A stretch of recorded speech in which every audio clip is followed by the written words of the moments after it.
আজকে আমরা এমন একটা সংকট নিয়ে কথা বলবো যা কোনো প্রাকৃতিক দুর্যোগ বা দুর্ঘটনা নয়। এটা আসলে একটা পরিকল্পিত ষড়যন্ত্র। ভাবুন তো, সামনেই রমজান মাস আর ঠিক তার আগেই একটা ভয়াবহ খাদ্য সংকট তৈরি করা হচ্ছে। চলুন এই ঘটনার গভীরে গিয়ে দেখি ঠিক কী ঘটছে। স্ক্রিনের এই সংখ্যাটা দেখুন, ১০ লক্ষ টন। এটা শুধু একটা সংখ্যা না, এই বিপুল পরিমাণ নিত্যপ্রয়োজনীয় জিনিস মানে গম, চিনি, ডাল, ছোলার মতো খাবার এখন বাংলাদেশের উপকূলের খুব কাছে সাগরের বুকে আটকে আছে। দেশের মানুষের জন্য আনা খাবার, অথচ তা তীরে ভিড়তেই পারছে না। এটাই তো আসল প্রশ্ন, তাই না? একদিকে রমজানের জন্য বাজারে সবকিছুর চাহিদা বাড়ছে, আর অন্যদিকে প্রায় ৬০০ খাদ্যবোঝাই জাহাজ সাগরে অলসভাবে ভেসে বেড়াচ্ছে। কেন? এর পেছনে যে কারণটা আছে তা জানলে সত্যি অবাক হতে হয়। এই পুরো সংকটের মূলে আছে একটা ভয়ঙ্কর কৌশল। এর নাম দেওয়া যেতে পারে ভাসমান গুদাম।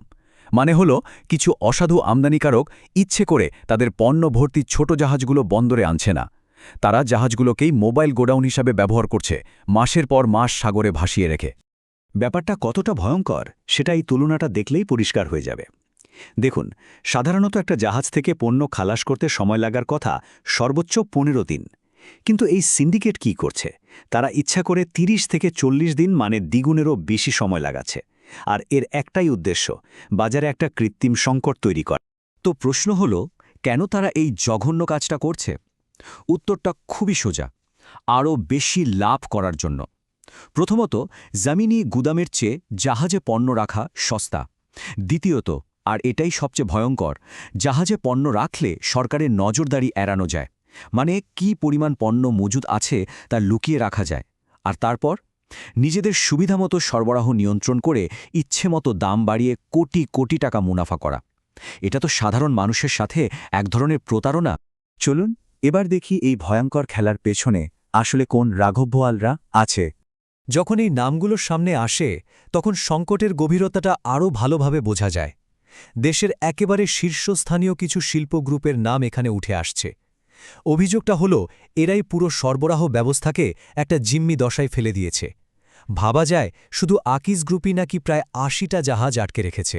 আর এটা কিন্তু শুধু কোনো বাতাসে ভাসা অভিযোগ না, এর প্রভাব সরাসরি বাজারে পড়তে শুরু করেছে। একজন পাইকারি ব্যবসায়ী, মানে যিনি সরাসরি মাঠ পর্যায়ে কাজ করেন, তার কথাই শুনুন। তিনি পরিষ্কার বলছেন, এই মজুতদারির কারণে বাজারে কৃত্রিম সংকট তৈরি হচ্ছে, এবং এর ফল আমরা সবাই জানি, জিনিসপত্রের দাম হু হু করে বাড়া। এই ছোট বা লাইটার জাহাজের সংকট কিন্তু এখানেই থেমে নেই, এর একটা ডমিনো এফেক্ট আছে। যেহেতু ছোট জাহাজগুলো আটকে আছে, তাই বিদেশ থেকে আসা বড় বড় মাদার ভেসেলগুলো পণ্য খালাস করার জায়গা পাচ্ছে না।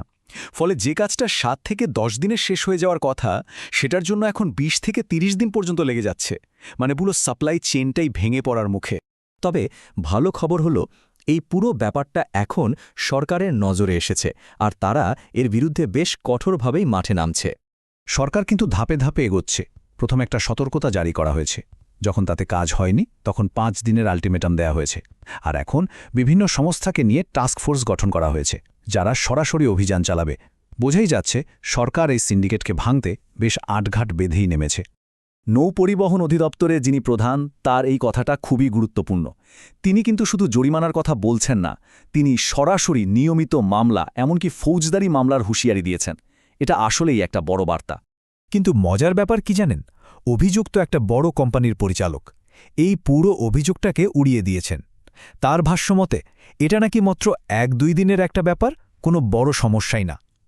একবার ভাবুন, যেখানে বাস্তবে ৩০ থেকে ৪০ দিন ধরে জাহাজ আটকে আছে, সেখানে এই ধরনের দাবি কতটা হাস্যকর। এটা তো সত্যকে ঢাকার একটা নির্লজ্জ চেষ্টা ছাড়া আর কিছুই না। তাহলে শেষ পর্যন্ত প্রশ্নটা কিন্তু এখানে এসে দাঁড়াচ্ছে, এই যে এত হুমকি, জরিমানা, টাস্কফোর্স, এগুলো কি আসলে রমজানের আগে এই সিন্ডিকেটকে ভাঙতে পারবে? সাধারণ মানুষ কি একটা ভয়াবহ খাদ্য সংকট থেকে বাঁচবে, নাকি পর্দার আড়ালে অন্য কোনো খেলা চলবে? এর উত্তর হয়তো সময়ই আমাদের বলে দেবে।